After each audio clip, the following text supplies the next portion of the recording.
Hey everybody, Dr. Greco here. Welcome to Ministry in a Minute. So we started this week talking about the uns, and we kind of grabbed that from the cultural perspective of the nones, people who claim no religious affiliation. And I said maybe it's better to look at them as the uns. We talked about the unsaved, and then we talked about the unconnected, people who might believe in Jesus but aren't plugged into a local body. Today I want to talk about the uncontent. I think there are a lot of Christians out there who still have a very self-centered humanistic worldview. They believe that Jesus is Lord. He died on the cross. They want to follow him and serve him. But their worldview is still self-centered. I think this has given rise to a lot of the denominations that are more health and wealth and prosperity focused, where God's going to serve me rather than me serving him. And this really just comes from a place of uncontentment. I want more for my life, and I think I deserve it, and so God should give it to me.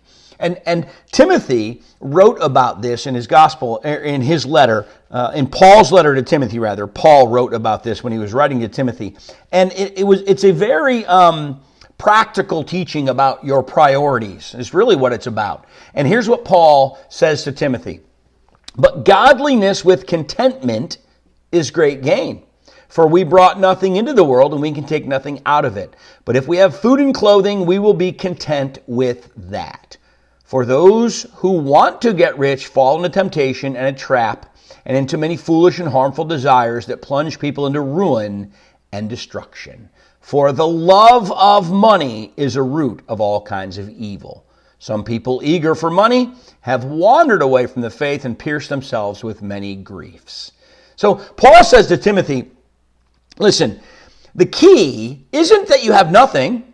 It doesn't say money is the root of all evil. The love of money is the root of all evil. No, he says the truth is you should take more solace in the presence of God than in the presence of stuff. You should be looking not to have more of stuff, but to have more of God. Now, the stuff will follow, but godliness with contentment is great gain. If you're happy with what you have, but what you're really seeking is more Jesus, God will honor all of those things, and he will he'll multiply the joy and the contentment in your life. We'll see you tomorrow for another Ministry in a Minute.